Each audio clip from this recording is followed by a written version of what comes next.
Mañana con 58 minutos, este sábado 28 de junio de 2025, aquí en Marítima 100.9 con Maggie Talavera, Periodismo sin Photoshop. Voy a saludar a mi próximo invitado, ya está aquí preparadingo. Me voy a quedar con tiempo pendiente para conversar largo y tendido, pero vamos por pedacitos. Toshiro Miki Vargas, querido internacionalista, lo he invitado para que conversemos sobre el conflicto Irán-Israel y yo había puesto aquí de las implicancias regionales al impacto en América Latina. Bien ambiciosa yo, ¿no? Para hablar 10-15 minutos o no, Toshiro. No, es el tema de coyuntura internacional muy oportuno, diría yo. Sí, pero esto demanda más de 15 minutos, no importa. Haremos ahorita una introducción y la tenemos que continuar la semana que viene. Claro, ¿ya? Perfecto. Aquí, ¿vamos a ir al himno ahorita? Ya. En Radio Marítima, Toshiro ya debe saber, todos los días, sagrado, sin excepción, a las 12 en punto, se escucha el himno cruceño. Vamos a escuchar el himno y vuelvo enseguida con Toshiro y por favor pongan atención porque es lo que menos tenemos nosotros ahorita, una noción de qué es lo que está ocurriendo de verdad más allá de los titulares de prensa. Vamos.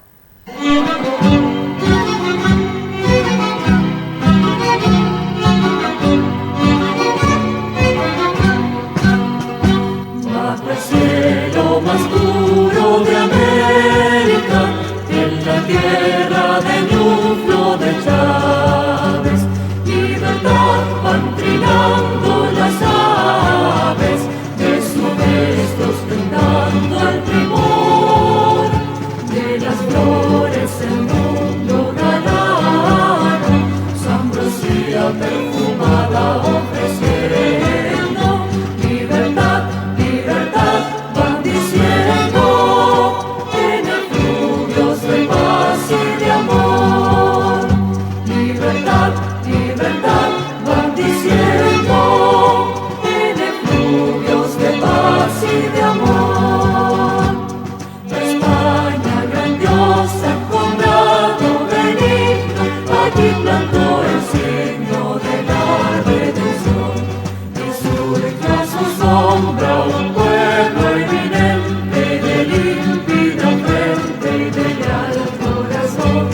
Y surge a su sombra un pueblo eminente, de límpida frente y de leal corazón.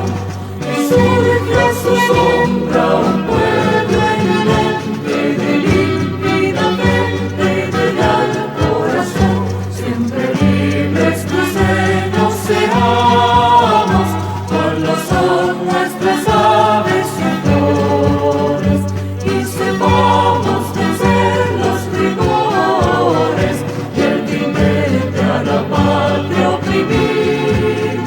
Nuestro nombre en tal hora con sangre en la historia dejemos escrito, reviviendo de igual ese grito, a vencero con gloria a morir. Repitiendo de igual ese grito, a vencero con gloria a morir. España grandiosa con grado benigno, allí plantó el signo de la redención. Que surgió a su sombra un pueblo eminente, de límpida frente y de leal corazón. Y surgió a su sombra un pueblo eminente, de límpida frente y de leal corazón. Y surgió a su sombra un pueblo eminente, de límpida frente y de leal corazón. Este medio de comunicación está afiliado a la Asociación Boliviana de Radiodifusoras, Asbora. Marítima FM 100.9 se encuentra regulada y fiscalizada por la ATT. Continuamos con Maggie Talavera, periodismo sin Photoshop. Ella se ha cansado. 12 de la mañana con 3 minutos. Les dije antes de irnos al himno que estaba yo aquí en presencia, hasta ya saludado Toshiro Miki, él es internacionalista, lo he invitado porque necesitamos también traer a este espacio unas miradas y lecturas de hechos que están ocurriendo. Parece que son tan lejos y que no nos deberían de importar, pero que de una u otra manera sí tienen implicancias también regionales, digo, de América Latina, y en este pequeño paisingo que somos nosotros, Bolivia, igualmente. Estoy hablando del tema que ha sido titular en las últimas semanas, Toshiro, que tiene que ver con esta nueva confrontación, pero no es nueva, o sea, no ha comenzado recién en junio, Irán, Israel y todo lo que devino después. El primer titular, ¿cuál sería, Toshiro? Yo creo que el primer titular para este nuevo ciclo, digamos, del conflicto en Medio Oriente es que Estados Unidos se ha atrevido a hacer un ataque directo a Irán, que probablemente es lo que más sorprende, ¿no?, de este ciclo del conflicto, porque Estados Unidos desde el 79, desde la revolución iraní, había sido un actor que interviene con los clásicos bloqueos económicos a todos aquellos países que Estados Unidos considera que están en lo que se denomina el eje del mal, ¿no?, para Estados Unidos, o los países que apoyan y financian abiertamente al terrorismo, ¿no?, que entre ellos está Irán, Siria, Corea del Norte, Cuba, en momentos Venezuela, pero nunca había habido un ataque directo, ¿no? O sea, y de tal magnitud, además un bombardeo tan grande. Pero para esto yo creo que hay que entender un poco el contexto del mundo actual, ¿no? Por favor. El contexto del mundo actual se lo puede leer desde por lo menos 4 lecturas. Partamos de una muy conocida quizás aquí en nuestro país por el gobierno que hemos tenido en estos últimos 20 años y una corriente ideológica que se ha posicionado en sus distintos significados, ¿no?, y que nos ha acostumbrado un poco a la opinión pública a entender el mundo como tal, que es la izquierda, ¿no?, y sobre todo la izquierda más tirada al marxismo, que tiene sus lecturas antiimperialistas. Entonces, esa visión del mundo nos dice que el mundo está en crisis, ¿no?, en una crisis económica, en una crisis social y en una crisis del capitalismo en general, una crisis sistémica. Yo no soy muy partidario de esa lectura porque creo, primero, que el capitalismo, no porque esté a favor, no porque sea un ferviente defensor del capitalismo, pero el capitalismo como tal no muestra esas fisuras que lee, por ejemplo, Álvaro García Linera, poniéndolo como exponente de esa visión. Y después hay otras 3 que hay una de un autor que se llama John Aikenberry, que él dice que lo que está en crisis en realidad es el orden liberal. El orden liberal que se construyó durante la Segunda Guerra Mundial. Es el orden que conocemos como el Sistema de Naciones Unidas, el sistema financiero de Bretton Woods y todos los acuerdos que hacen las potencias ganadoras de la Segunda Guerra Mundial. Para Aikenberry eso es lo que está en crisis, porque la institucionalidad internacional no está respondiendo a las potencias emergentes actuales, que quieren un poder más grande, quieren un pedazo más grandecito del pastel, por así decirlo, ¿no?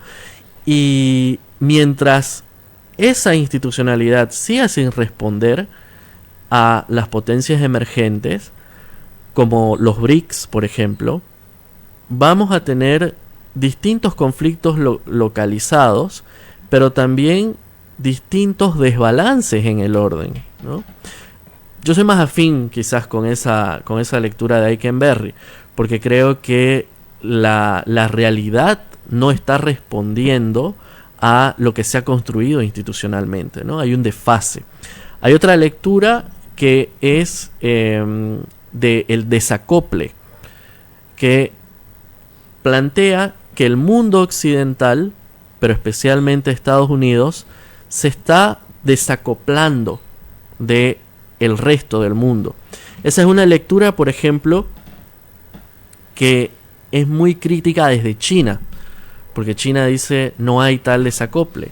Seguimos en un mundo globalizado, interdependiente, donde el comercio, los recursos y las relaciones políticas dependen unos de otros, ¿no? Pero hay una visión de que Occidente hoy por hoy se está desacoplando, ¿no? Por ejemplo, especialmente Estados Unidos, que cada vez muestra menos interés en los asuntos multilaterales, ¿no? Por ejemplo, lo que ha hecho Donald Trump con retirar los fondos de UNICEF, eso es, o lo de USAID, o sea, muestra un desinterés por el bienestar global, cosa que Estados Unidos no mostraba antes. Y hay una cuarta visión, que es la de la desglobalización, o sea, que la globalización se ha ralentizado. Dentro de eso hay muchas lecturas, porque se puede uno plantear ¿qué globalización? ¿La globalización estadounidense o una globalización de carácter meramente global que se ha ido construyendo, sobre todo a partir de la caída del muro de Berlín y el fin de la Guerra Fría? Entonces, bajo ese contexto es que hay que leer el mundo, ¿no? Hoy por hoy. O sea, esas cuatro visiones más o menos uno las tiene que ir sobreponiendo y tratando de ponerse distintos lentes para entender este mundo. En esa situación nosotros vemos a distintas figuras políticas y procesos políticos que están emergiendo en el mundo, que cada vez cooperan menos entre ellos, que son los Putin, los Trump y distintas figuras políticas que poco a poco le van dando la espalda a el orden liberal multilateral que se había construido. De ahí se responde, por ejemplo, cómo Putin se anima a atacar Ucrania, ¿no? O sea, a iniciar una guerra contra Ucrania sin ningún tipo de motivo, solamente bajo un pretexto y excusa de objetivo netamente geopolítico.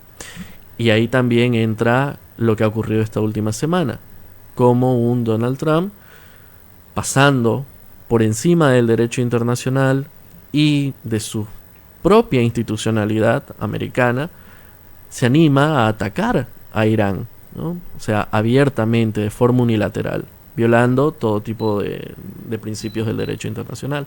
Y considerando además en qué coyuntura estábamos, ¿no? Exacto. Y estas cosas ya se hacen sin previo aviso, ¿no? Previo aviso, perdón. No hay la declaratoria de guerra, te voy a atacar, estoy en contra de vos, no. Que es una de las cosas que observaba, no me acuerdo si fue Manfredo, alguien leí, que decía cómo las cosas han cambiado en eso. Ahora, ¿cuáles son las posibles explicaciones que uno puede tener para esta decisión, esta actitud, esta reacción de Estados Unidos en este conflicto? Y después quiero preguntarle a Toshiro otras cosas que tienen que ver. Bueno, Irán primero es nuevo, digamos, nuevo entre comillas, dentro de lo que se conoce como el conflicto árabe-israelí, ¿no? Porque el conflicto árabe-israelí inicia básicamente con la creación de Israel, y que inicia con el conflicto de Palestina, y vienen las distintas guerras entre países árabes, un primer ciclo Egipto, después Siria, Jordania, que van teniendo distintas temporalidades, digamos, en este conflicto. Y el último en ingresar es Irán, que si bien es musulmán, étnicamente son persas, ¿no? Y en realidad es básicamente el actor que no debería tener relación con ese conflicto, pero que finalmente asume el liderazgo, digamos, desde el mundo musulmán, después de que Egipto acepta, por ejemplo, la existencia del Estado de Israel. Entonces Teherán entra como el principal enemigo de Israel en este nuevo ciclo. Entonces Irán, es básicamente el mayor promotor de grupos terroristas en la región, por ende el que más desestabiliza, ¿no? Hamas, Hezbollah, entre otros grupos que están esparcidos en distintos puntos estratégicos del Medio Oriente, pero especialmente rodeando a Israel. Entonces, en este último ciclo de conflicto que estamos viendo, Irán ha jugado un papel mucho más protagónico, ¿no? Porque así como Donald Trump en esta última etapa se anima a bombardearlos, ellos también asumen una postura de bombardear Israel, perdón, ¿no? Cosa que no se veía antes. Entonces, la dinámica internacional está llevando a los actores políticos a que asuman unilateralmente ciertas acciones a las cuales no estábamos acostumbrados en el anterior en este medio siglo de historia del mundo. Por lo cual es preocupante, ya que mientras menos cooperación hay entre los actores internacionales y mientras menos protagonismo hay de los organismos internacionales, cada vez nos vamos a acostumbrar a ver este tipo de acciones de distintos países. Claro, lo que preocupa es eso, ¿no? Estaba viendo ahí, el mundo siempre ha estado en guerra, unos contra otros, pero los motivos, las motivaciones de esas guerras eran completamente distintas a lo que está pasando en este momento. Uh-huh. Porque ¿qué es lo que estamos viendo todo este tablero? Estaba viendo acá que son 61 conflictos bélicos activos que hay ahorita, aunque sin duda alguna entre las principales está esta, Irán, Israel, pero está la de Rusia, Ucrania. Me lo he notado porque había algunos que yo ni sabía que existían.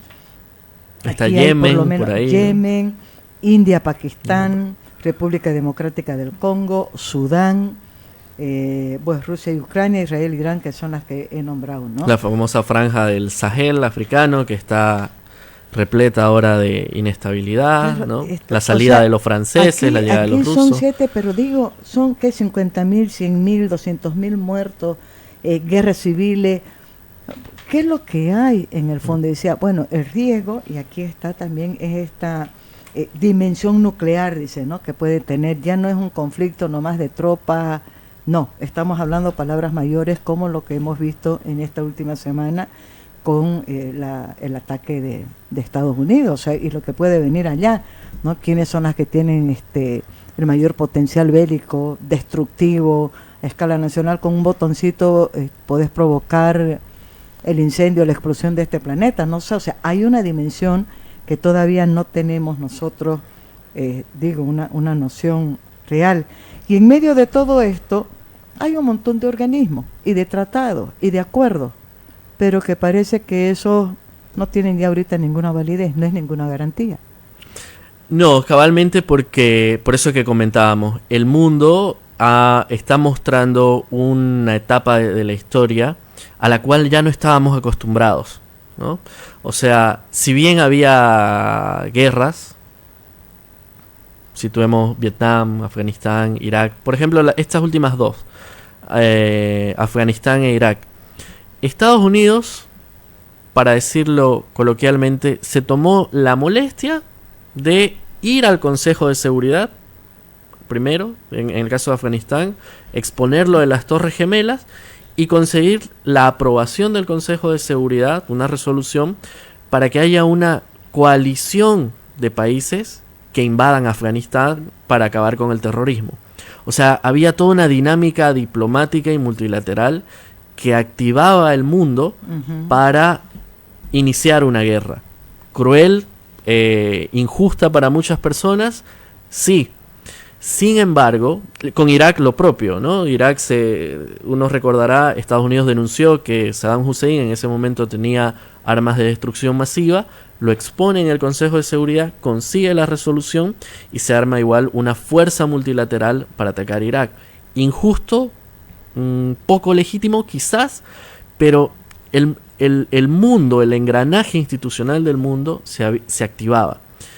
En este caso no. O sea, hemos vuelto a motivos netamente geopolíticos que mueven a las potencias medias y a lo que también se conoce en relaciones internacionales como los estados radicales, que son el caso de Irán, de Siria, de Venezuela, de Nicaragua, de Cuba, que son estados que actúan en el margen del sistema, ¿no? Un poco por fuera, un poco por dentro, tienen una ideología muy particular, unas democracias entre comillas especiales o de partidos únicos. Entonces son estados que además tienen una relación directa en muchos casos con las potencias emergentes. Entonces los conflictos que estamos viendo responden a esas dinámicas, a unas dinámicas muy particulares de intereses unilaterales, movidos en muchos casos por aspectos geopolíticos. Hay autores que dicen es el retorno a la geopolítica clásica, pero en realidad la geopolítica no se fue nunca, ¿no? Solamente que era otro mundo al que estábamos acostumbrados. Toshiro, te quiero hacer una pregunta más, pero ahora voy a estar con segundos capítulos en todas mis entrevistas, porque claro, me voy a quedar, ya he escuchado el timbre que ha llegado mi próxima invitada, me voy a quedar con temas pendientes, pero por favor te pido que la podamos complementar en el transcurso de esta semana y miércoles pongamos, ya está el martes comprometido, ¿no? Yo necesito 1 hora con Toshiro por Zoom, ¿ya? No hay problema. Pero no quiero que cerremos esta primera partecita, esta es apenas la introducción al tema, con una pregunta y así bien breve y puntual. Parece que los conflictos están lejos, que no nos tienen por qué preocupar ni afectar, pero al final tienen repercusiones, ¿no?